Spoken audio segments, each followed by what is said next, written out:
Amém. Louvado seja o nome do nosso Deus, do nosso Senhor Jesus Cristo. Que bom participar desse culto até aqui,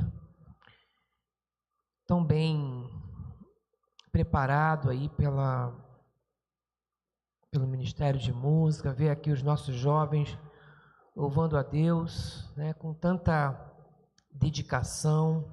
Que Deus abençoe a nossa igreja, irmãos, como ela tem se desenvolvido, e que tudo isso seja para a honra e glória do nosso Senhor. Eu vou pregar em João capítulo 5, eu vou estar lendo de 1 a 15, e o título da mensagem é A Verdadeira Atitude de Adoração. Interessante, a pastora Ana acabou de citar João 4, né? E João 5 vem logo após, obviamente. E se eu fosse pregar sobre a adoração, a verdadeira adoração, eu pregaria no capítulo 4.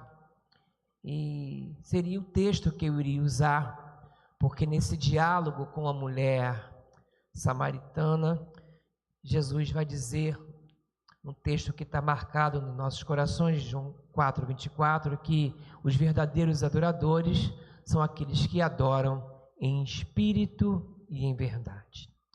Mas, irmãos, temos estudado esse livro. Eu tenho dito que o Evangelho de João é um livro muito bem escrito, muito bem criado, elaborado ali pelo evangelista.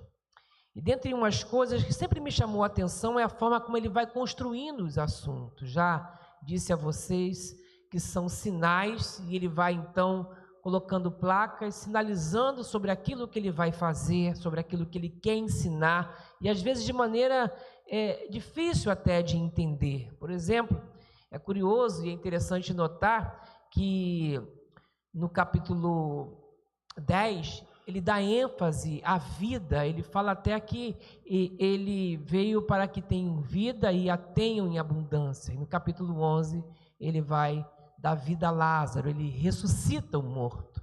Se você for observar, no capítulo 8, ele vai dizer, eu sou a luz do mundo. E no capítulo 9, ele vai curar um cego.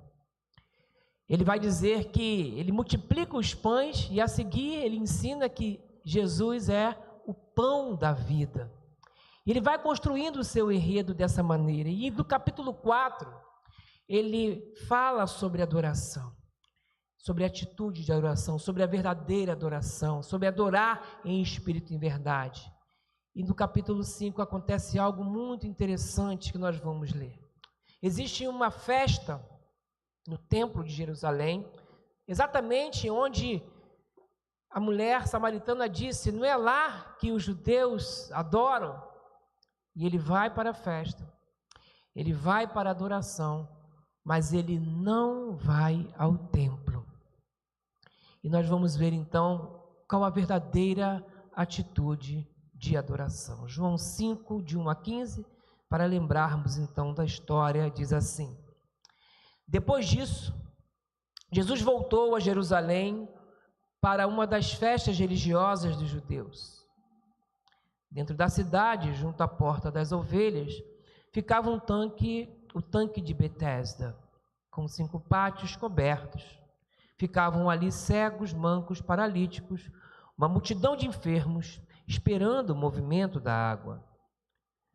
Pois um anjo do Senhor descia de vez em quando e agitava a água. O primeiro que entrava no tanque após a água ser agitada era curado de qualquer enfermidade que tivesse. Um dos homens ali estava doente, havia 38 anos. Quando Jesus o viu e soube que estava enfermo por tanto tempo, perguntou-lhe, você gostaria de ser curado? O homem respondeu, não consigo, Senhor, pois não tenho quem me coloque no tanque quando a água é agitada. Alguém sempre chega antes de mim. Jesus lhe disse, levante-se, pegue a sua maca e ande. No mesmo instante, o homem ficou curado. Ele pegou a sua maca e começou a andar. uma vez que esse milagre aconteceu no sábado. Os líderes judeus disseram ao homem que havia sido curado: hoje é sábado, a lei não permite que você carregue essa maca. Mas ele respondeu: o homem que me curou disse: pegue a sua maca e ande. Quem foi que lhe disse uma coisa dessas? Perguntaram eles. O homem não sabia, pois Jesus havia desaparecido no meio da multidão. Mais tarde, Jesus o encontrou no templo e disse: agora você está curado, deixe de pecar, para que nada pior lhe aconteça. Até aí, até o verso de número 14. Queridos, é interessante, mas o que essa história tem a ver com adoração? A gente vai perguntar, talvez passasse sem a nossa percepção, se não fosse um capítulo imediato ao capítulo 4, onde se ensina sobre a verdadeira adoração. Observe, como eu falei, que aqui é uma narrativa de uma breve saída de Jesus da Galileia para ir a Jerusalém, aonde estava o templo. E para os judeus, o templo era o lugar onde Deus estava, lugar de adoração. Voltando ao capítulo 4, verso 20, nós vamos ver que todos pensavam assim. Diz lá: então diga-me, por que os judeus insistem que Jerusalém é o único lugar de adoração? Eles tinham essa ideia de que ali estava o templo, e o templo era o local único, exclusivo para a adoração. E Jesus vai dizer: não é no templo, né? Não é em Jerusalém, não é aqui, porque os verdadeiros adoradores vão adorar em espírito e verdade. Mas Jerusalém era o lugar de adoração para os judeus, e todo bom judeu, ele ia até lá exatamente para isso. É interessante, continuando no diálogo da mulher samaritana em João 4, a partir do verso 21, Jesus diz assim: creia em mim, mulher, está chegando a hora em que já não importará se você adora o Pai neste monte ou em Jerusalém. Vocês samaritanos sabem muito pouco a respeito daqueles a quem adoram. Nós adoramos com conhecimento, pois a salvação vem por meio dos judeus. Mas está chegando a hora, e de fato já chegou, em que os verdadeiros adoradores adorarão o Pai em espírito e em verdade.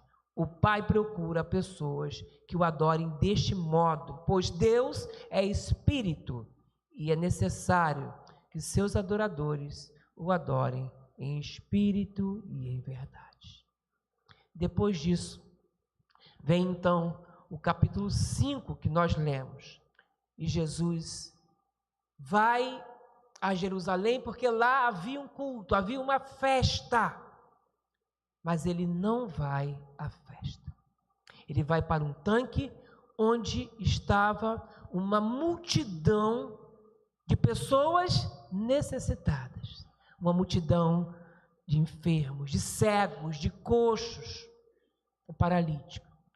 E é exatamente ali que Jesus vai prestar a sua adoração. Por isso o título dessa mensagem nessa noite, sobre a verdadeira atitude de adoração. Primeira coisa que eu quero compartilhar com a igreja é que a verdadeira atitude de adoração, ela é misericordiosa. Nós adoramos com cânticos, nós adoramos com louvores, mas o que Deus requer de uma adoração verdadeira é a nossa atitude de misericórdia, é a maneira como nós olhamos para aqueles que estão necessitados. Vou repetir, 5 de 1 a 3. Depois disso, Jesus voltou a Jerusalém para uma das festas religiosas dos judeus. Dentro da cidade, junto à porta das ovelhas, ficava o tanque de Betesda, com 5 pátios cobertos. Ficavam ali cegos, mancos, paralíticos e uma multidão de enfermos esperando o movimento das águas. ele opta por Betesda. Betesda significa casa de misericórdia. Então, eu olho para esse quadro, para essa imagem realizada aqui e vejo, queridos, que no templo há uma festa, há a imponência, há o rito, há gente paramentada, palavras ensaiadas, corais, há todo um gestual, há um homem santo que domina então aquelas ações ali, o sacerdote. Então, para o judeu, aquele era o lugar de adoração. Mas o que tinha em Betesda? Em Betesda tinha uma multidão de carentes. E Jesus, então, ele não se prende ao ritual, à pompa, à liturgia. E sabe para onde ele vai? Ele vai para onde havia uma multidão que ele pudesse ajudar também. Eu não estou desfazendo da adoração do templo. Só estou dizendo que é muito pouco se a gente continuar achando que toda a nossa adoração se presta aqui e não lá fora, onde as pessoas necessitam de Jesus Cristo, onde nós podemos agir com misericórdia, onde nós podemos falar do amor de Deus, onde nós podemos, não que tenhamos poder para isso, mas levantar alguém que está caído, sim, com algo que possamos fazer como igreja do Senhor. Irmãos, essa lição é fantástica. Aliás, quando eu olho para essa imagem de Jesus não indo ao templo e indo às pessoas necessitadas, eu pergunto assim: será que nós imaginaríamos que encontraríamos ele aonde? No templo seria a nossa resposta. Mas eu digo, você quer encontrar Jesus? Olhe para a Bíblia. Você quer encontrar Jesus? Você não vai encontrá-lo nesses paramentos todos, nesses ritos todos. Você vai encontrar Jesus aonde havia gente necessitada.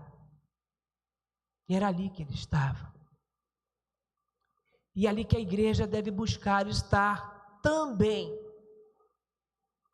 Com atitude de misericórdia, ajudando, salvando, levando a mensagem do Evangelho a quem precisa dessa mensagem.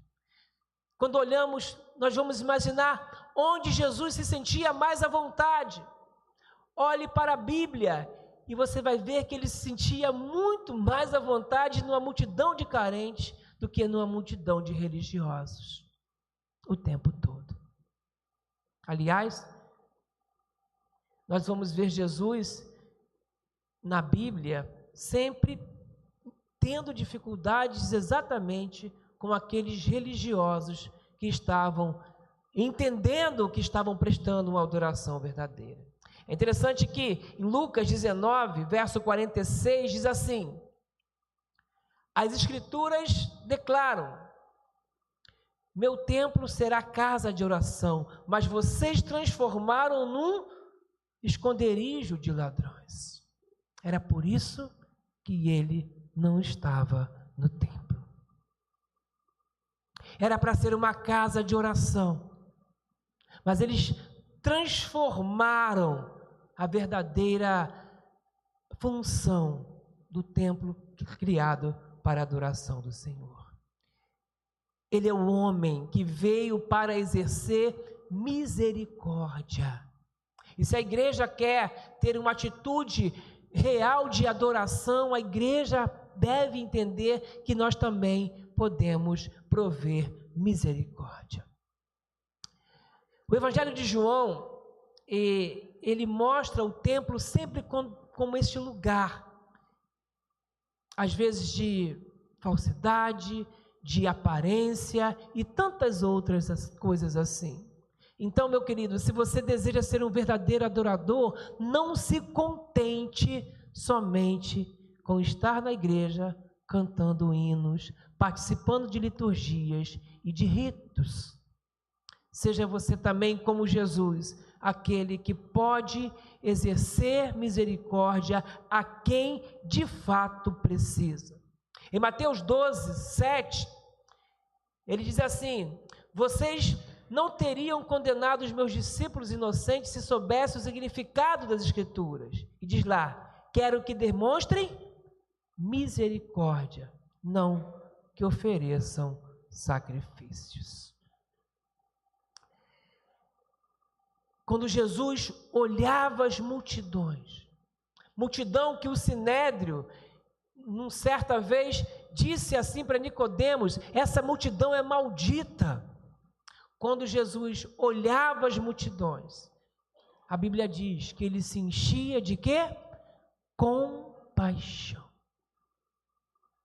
Então, quando a igreja olhar a multidão lá fora, olhar para aqueles que precisam, aqueles com quem nós podemos repartir alguma coisa, uma atitude que possa transformar uma vida, às vezes paralisada por anos e anos, uma família necessitada de Cristo. Quando nós olhamos para essas crises e o nosso coração se enche de compaixão, eu entendo que nós somos verdadeiros adoradores, porque aquilo que cantamos aqui, nós estamos dispostos a viver do lado de fora. Mas essa é a primeira atitude, a verdadeira atitude de adoração. Mas há uma segunda, e em segundo lugar, a verdadeira atitude de adoração, ela é também ajudadora. O verso 5 diz que um dos homens ali estava doente havia 38 anos. Irmãos, quando eu trago essa mensagem para a igreja, eu quero dizer que as nossas igrejas precisam ser casa de misericórdia, precisam ser Betesdas, porque às vezes nós nos preocupamos em fazer templos bonitos e confortáveis, e podemos fazê-los sem problemas com isso, mas há catedrais belíssimas na Europa que estão fechadas, porque deixaram de ser um local de acolhimento e de ajuda para aquelas pessoas que precisavam ali. Há pessoas que mendigavam em frente a essas catedrais, e a igreja do Senhor foi perdendo ali os seus sentidos. Um Deus frio, um Deus distante, um Deus aprisionado por conceitos humanos. Mas a lição é esta: quem sofre precisa de ajuda, precisa de uma orientação, precisa de um caminho. E este homem estava ali sofrendo por 38 anos. Sabe aonde? Próximo à cidade santa, perto do templo. Pelo menos por 38 anos, víamos uma multidão de adoradores passar por ali e não se importar com alguém que clamava ou que precisava de uma ajuda, e não era um só.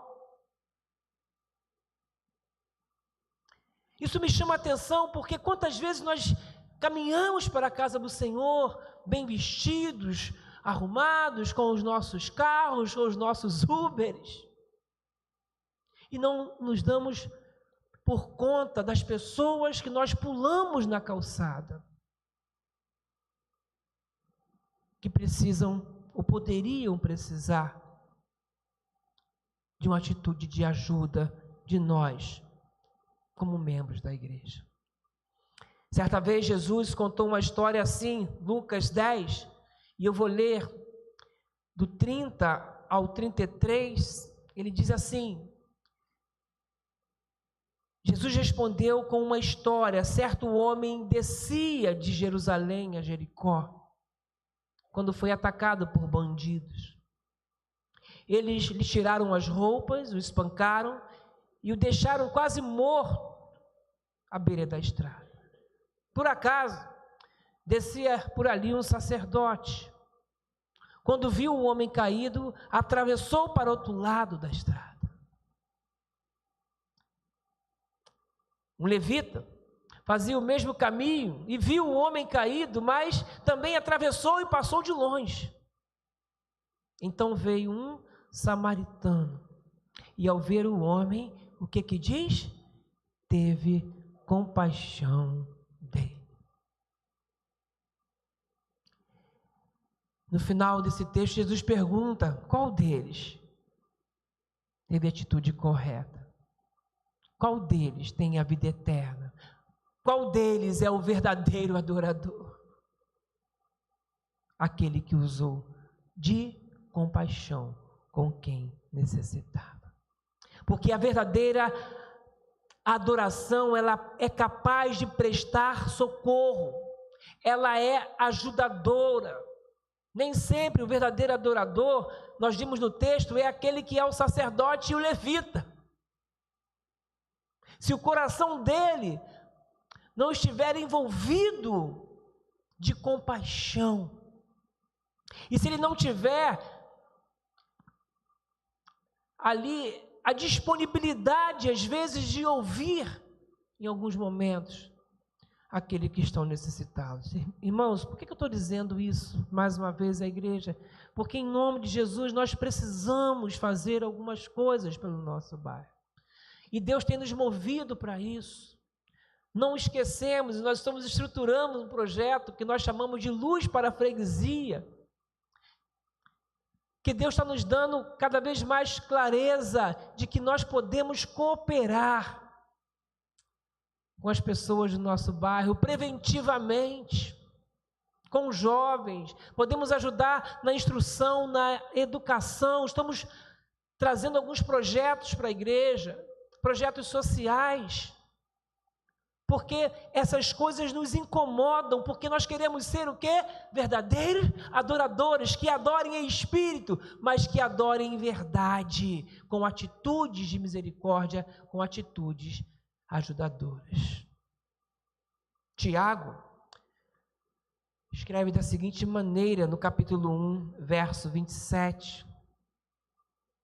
A religião pura e verdadeira aos olhos de Deus, o Pai, é esta: cuidar dos órfãos, das viúvas e suas dificuldades, e não se deixar corromper pelo mundo.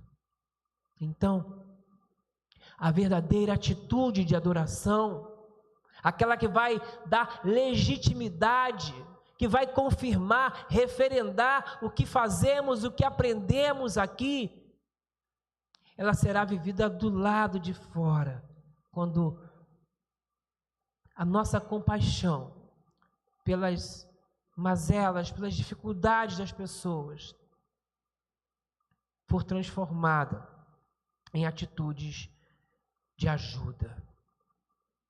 Essa é a segunda atitude, mas há uma terceira. Em terceiro lugar, a verdadeira atitude de adoração, ela é prática. O verso 6 diz assim: quando Jesus o viu e soube que estava enfermo por tanto tempo, perguntou-lhe: você gostaria de ser curado? É interessante isso, porque há coisas que nós não sabemos e não conhecemos. Mas quando a gente toma conhecimento de alguma necessidade, é difícil entender que o nosso coração não se mova de alguma maneira. E Jesus perguntou: você gostaria de ser curado? O que eu quero tirar desse versículo aqui é o seguinte: Jesus, ele tomou a iniciativa. Ele foi para Betesda. Chega lá, ele vê a necessidade daquele homem, ele toma conhecimento da história daquele homem. E ele tem a iniciativa de perguntar: você quer ser curado? Eu posso fazer alguma coisa por você? Repare que o nosso Senhor e o nosso Salvador, ele não é um Salvador escondido. A mão de Deus não está encolhida, mas estendida. Da mesma forma, a igreja não pode ser uma igreja escolhida, porque ninguém pode escolher uma lâmpada, ter uma luz e colocar o quê? Debaixo da cama. Mas no lugar principal, para que todos possam ser iluminados, para que todos possam perceber a luz, para que ela tenha utilidade. E essa deve ser a igreja do Senhor, ela deve sim sinalizar. Nós devemos dizer, aqui se encontra uma igreja disposta a se comunicar com o nosso povo à nossa volta, com os nossos vizinhos. Porque nós temos algo a contribuir, algo a repartir, porque somos verdadeiros adoradores. E se Jesus toma iniciativa, qual deve ser a atitude da igreja do Senhor? Tomar iniciativa de querer participar da vida das pessoas, das experiências das pessoas. Irmãos, é interessante porque as pessoas não procuram Deus. Não é natural do homem procurar Deus. Talvez muitos não tenham essa visão porque tivemos o privilégio de nascer num lar evangélico, onde nos levavam para a igreja. Ou por morar num bairro onde você tem uma igreja próxima a você. E alguém lhe dá um folheto, insiste, um amigo lhe chama. Mas naturalmente o homem se esconde de Deus. Lembra lá do Éden? Após o pecado, a primeira pergunta de Deus é: Adão, onde tu estás? A partir daí, o homem é quem foge de Deus o tempo todo, ele não quer Deus. E nós temos a missão de levar então esse Cristo, esse Jesus, esse Deus, essas pessoas que não querem Deus. Por isso que a iniciativa é nossa, por isso Jesus toma a iniciativa. A Bíblia diz que o homem não pode receber coisa alguma se do céu não for dada primeiro. A Bíblia diz que nós o amamos porque Ele nos amou primeiro. A iniciativa é dele.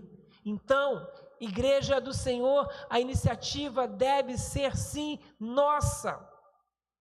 E Jesus faz então essa pergunta: você quer ser curado?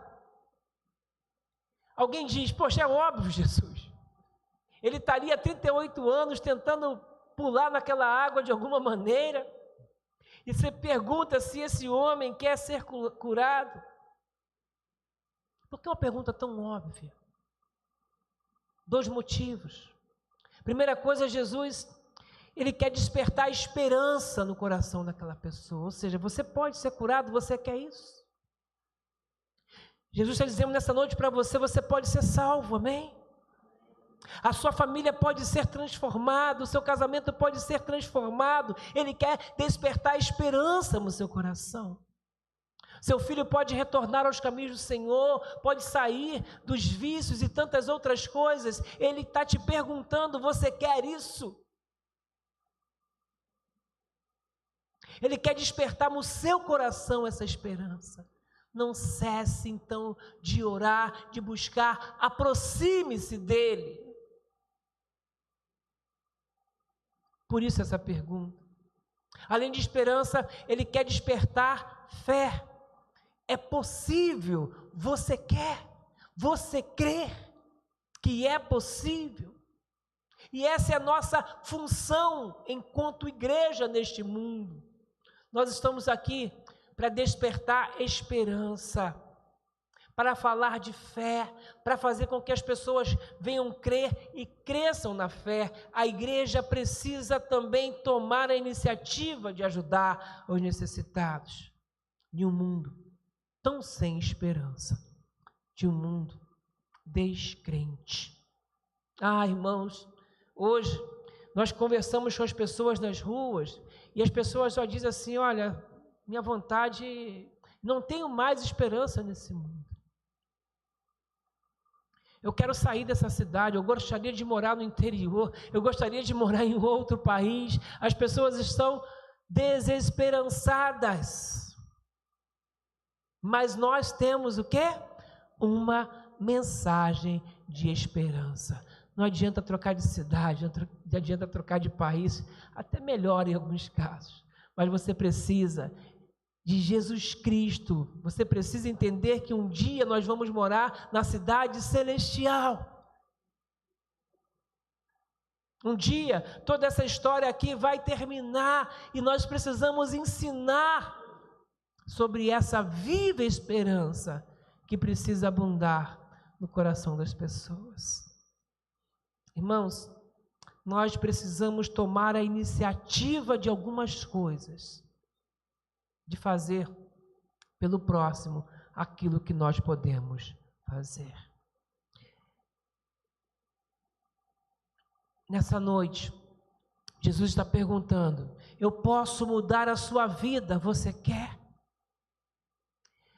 O versículo 7, ele continua: e agora, se a pergunta é óbvia, a resposta do paralítico não tem o menor sentido. O homem respondeu: não consigo, Senhor, pois não tenho quem me coloque no tanque quando a água se agita. Alguém sempre chega antes de mim. Espera aí, mas não foi essa a pergunta. Jesus não perguntou: você quer ser levado ao tanque? Jesus perguntou se você quer ser curado. Havia uma crença, diz o texto, e por isso que em algumas Bíblias vem entre colchetes, que é uma explicação, que de tempo em tempo descia então um anjo e agitava ali as águas, e o primeiro que entrasse ele era paralítico, gente.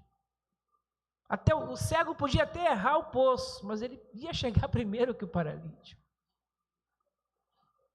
Ele estava tentando isso há 38 anos.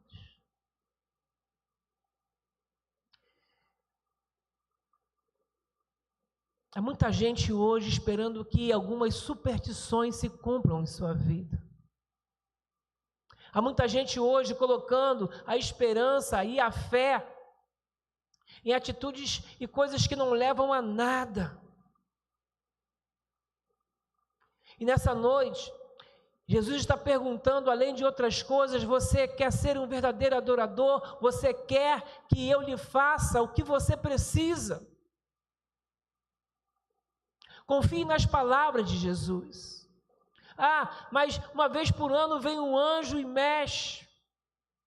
Então eu tenho cristal, eu tenho uma figa, eu troquei o meu número pela numerologia e agora eu acho que tudo vai dar certo.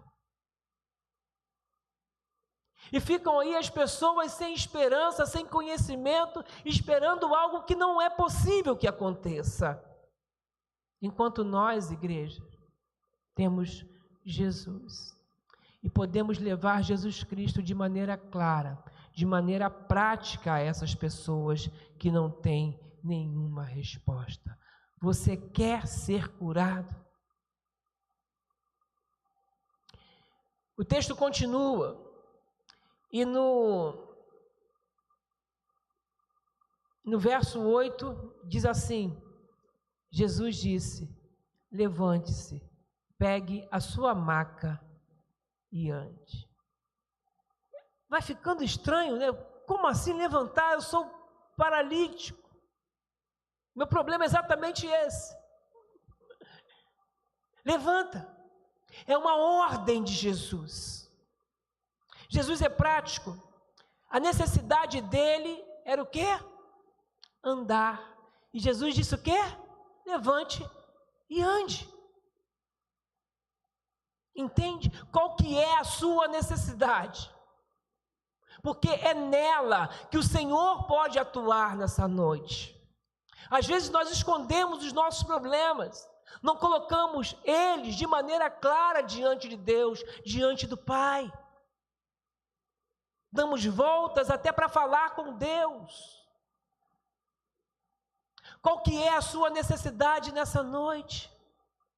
Coloque-a diante do Senhor, porque ao paralítico que não podia se levantar, ele disse o quê? Levante. e ande agora. É uma atitude de fé. O verso 9 diz: no mesmo instante, o homem ficou curado. Ele pegou a sua maca e começou a andar. Entende o poder de Deus? Há muitas pessoas como este homem,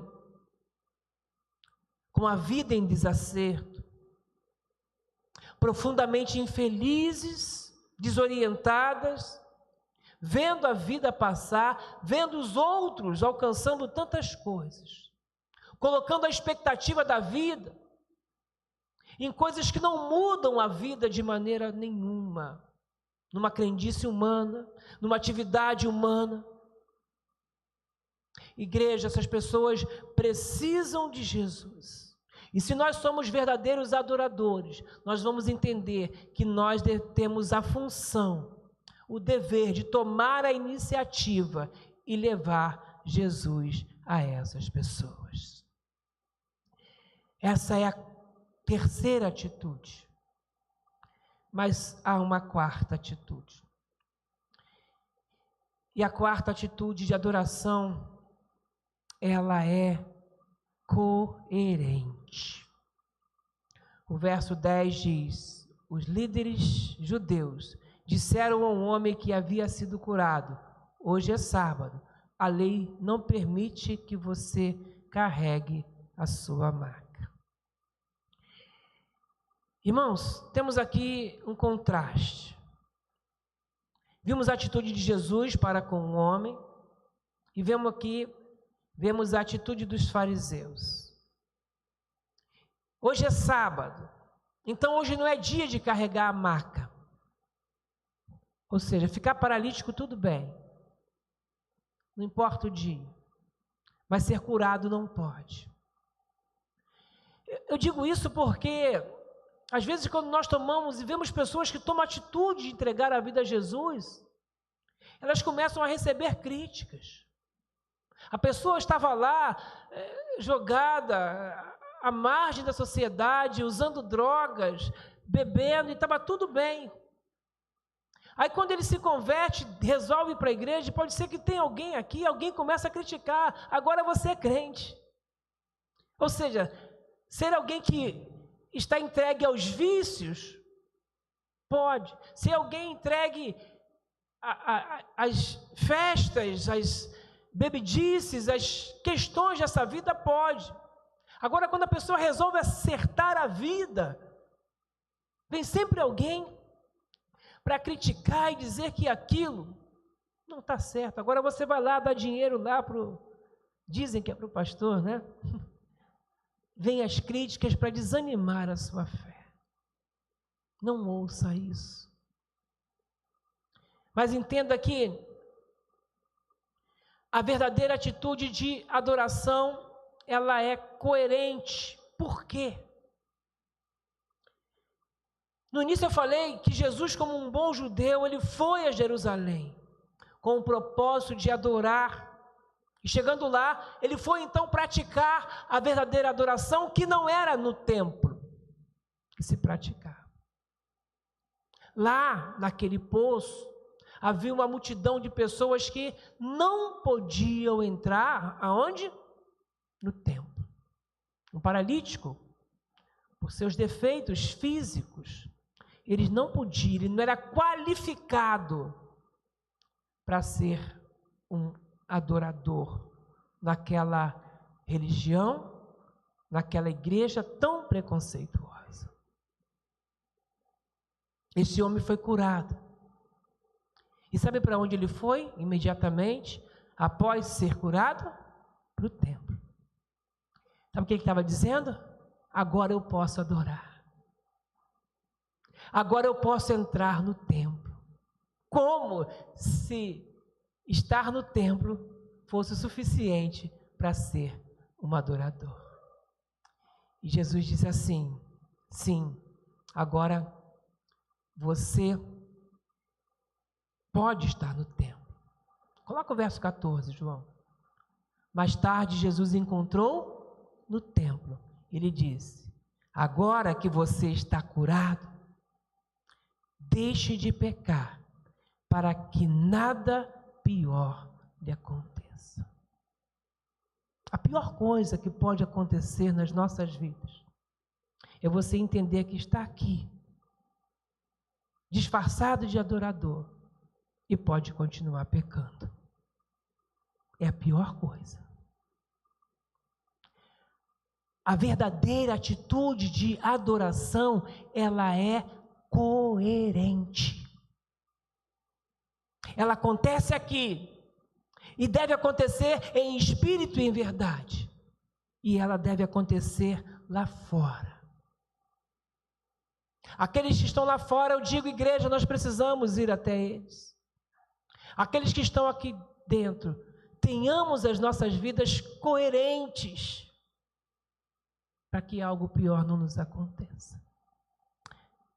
Se assim como esse paralítico, um dia você foi chamado por Deus, se assim como esse paralítico, um dia você foi transformado, Deus te tirou de um mundo de confusão e tantas outras coisas, de tantos enganos, de crendices, de tolices. Agora que você está aqui, coloque a sua vida aos pés do Senhor, porque o Jesus que salva, o Jesus que cura, Ele transforma. E Ele exige que vivamos uma vida coerente com a transformação que Ele nos deu. E essa é a mensagem aqui. Você está curado, você está transformado.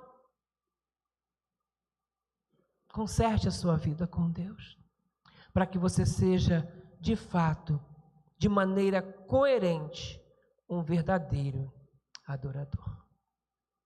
Eu quero terminar a minha palavra, a igreja, concluindo, dizendo que, irmãos, essa é a verdadeira atitude que Deus espera de nós como adoradores. Que não sejamos adoradores do templo, e nem adoradores somente no templo. Que sejamos adoradores lá fora também. E que sejamos adoradores misericordiosos, ajudadores, práticos e principalmente que sejamos adoradores coerentes. Que a nossa vida seja consagrada, que a nossa vida seja um testemunho aqui dentro e também lá fora. Que Deus abençoe as nossas vidas e que nos faça a Ele verdadeiros adoradores. Amém? Eu quero orar nesse momento. Quero orar pela sua vida nessa noite. Quero pedir a você que está aqui. Primeiramente, se existe alguém nessa noite, se existe aqui alguém nessa noite que não conhece Jesus, eu quero tomar a iniciativa de lhe perguntar: você quer entregar a sua vida a Jesus nessa noite?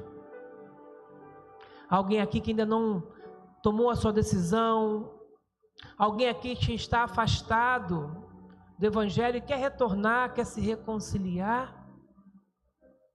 Faça um sinal, eu quero orar pela sua vida e pedir que Deus abençoe a sua vida. Alguém nessa noite que entrega a vida a Jesus, que retorna para o Evangelho, que quer fazer a sua confissão? Faça um sinal, eu quero orar pela sua vida. Alguém que já entregou a vida a Jesus e que deseja ser batizado, que deseja participar, se preparar para o batismo também. Nós teremos o batismo nesse mês, não dá para batizar agora, né? Mas você pode começar a sua preparação. Alguém, faça um sinal, quero orar por você também, pedir que Deus abençoe a sua vida. Quero orar pela igreja. Se a igreja quer se colocar nessa atitude de verdadeiro adorador. Se a igreja deseja ser uma igreja que adora com misericórdia, que adora ajudando, que adora levando esperança e despertando fé aos que precisam. Se você quer adorar não somente aqui, mas também lá fora, e de alguma maneira essa mensagem falou ao seu coração, faça um sinal também. Amém, amém, amém, amém. Louvado seja o nome do Senhor. Vou pedir a essas pessoas que levantaram a mão que fiquem de pé no seu lugar. Nós vamos orar por vocês.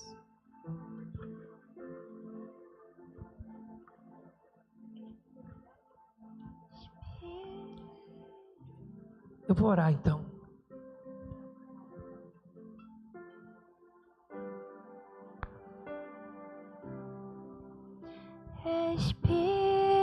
Espírito, enche a minha vida. Espírito, toma, Pai, cada uma dessas pessoas. Enche a minha vida.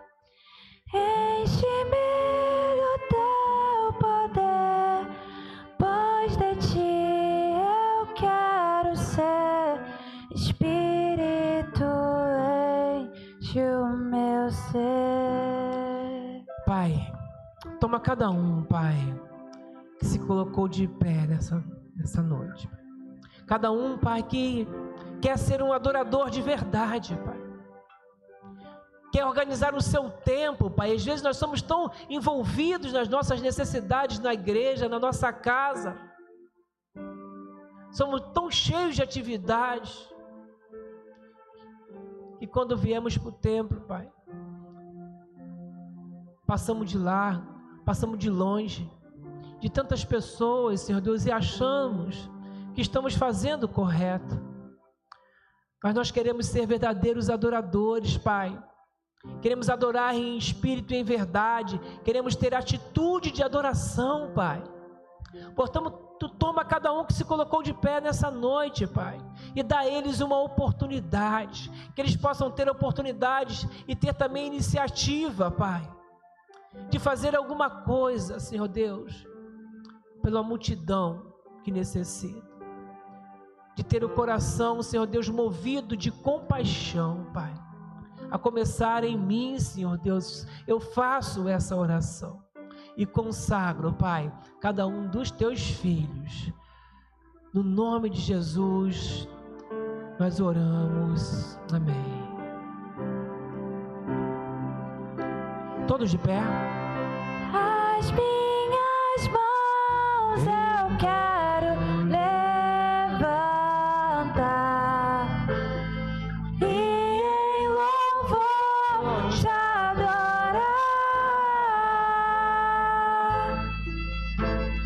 Meu coração eu quero derramar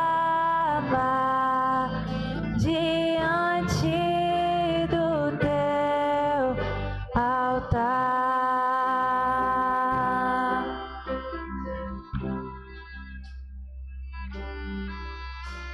Espírito, Vamos adorar